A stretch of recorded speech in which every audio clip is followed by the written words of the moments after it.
அந்த காலத்துல ஒருத்தரை விசாரிக்கிறதே வித்தியாசமா இருக்கும். உனக்கு எத்தனை பிள்ளைங்கன்னு கேட்பாங்க.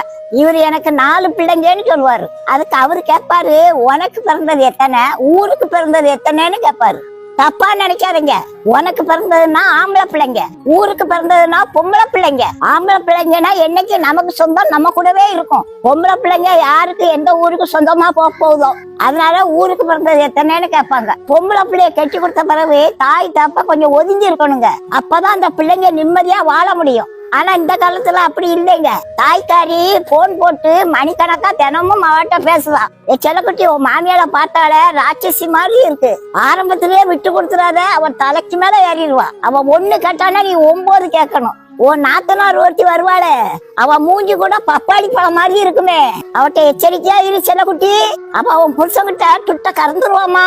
மக அங்க இருந்து சொல்வா, வேலை வேலைன்னு வேலை தாங்க முடியலமான்னு சொல்லுவா. அட செல்லக்குட்டி உன்னை எப்படி பொத்தி பொத்தி வளர்த்தேன்னு சொல்லுவா தாயி. நீ எதுக்குமா அங்க அப்படி வேலை செய்யணும், நீ தனியா வந்துருமான்னு சொல்லுவா. சரி சரி போன வை, எல்லாரும் தூங்கின பிறகு ராத்திரிக்கு போன் போடுன்னு சொல்லுவா தாயி. ஆக மொத்தத்துல புருஷன் பொண்டாட்டி அன்பா இருக்கதா தாய் போன் போட்டே பிரிச்சிருவா. வாரத்துல 3 நாள் இவ தாய் வீட்டுக்கு போயிருவா. இந்த தாயால புருஷன் பொண்டாட்டி இருக்க உறவுலயே விரிசல் வந்துடும். பொண்ணை கட்டி கொடுத்த பிறகு தாய் தாப்ப கொஞ்சம் ஒதுங்கி இருக்கணும். அப்பதான் அவங்களுக்குள்ள இருக்க அன்பு பலப்படும். நமக்கு எல்லாமே நம்ம புருஷன் தாங்க என்ன அவளுக்கு வரும். அதனால அவளுக்கு சகிப்பு தன்மை உருவாகும். புகுந்த வீட்டுல எவ்வளவு பிரச்சனை வந்தாலும் அட்ஜஸ்ட் பண்ணி வாழக்கூடிய தன்மை அவளுக்கு வந்துடும். புருஷனையும் பொண்டாட்டியும் பிரிக்க முடியாத அன்பு உருவாகும். பிறந்த வீட்டுல 25 வருஷம் அவ வாழ்க்கையை படிச்சிருக்கா. அவளுக்கு படிச்சு கொடுத்தது யாரு, நீங்க தான். இப்ப அவளுக்கு குடும்பம் நடத்தக்கூடிய ஞானமும் அறிவும் இருக்குதானே அவளுக்கு கல்யாணம் முடிச்சு வச்சீங்க. கல்யாணம் முடிச்சு கொடுத்ததுக்கு அப்புறம் நீங்க ஏன் பாடம் எடுக்கிறீங்க?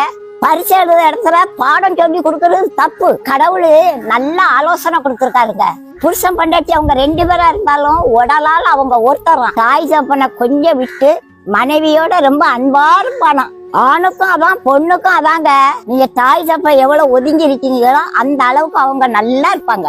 பிள்ளைங்க வாழ்க்கையில நீங்க தலையை நீட்டி பிள்ளைங்க வாழ்க்கையை நீங்க கெடுத்துறாதீங்க. நீதிமன்றத்துல கெட்டுக்கிட்டா டைவர்ஸ் கேஸ் இருக்குங்க. இந்த கேஸுக்கெல்லாம் முக்காவாசி பெத்த தாய் தாங்க காரணம். டைவர்ஸ் பண்றது கடவுளுக்கே பிடிக்காத ஒண்ணுங்க.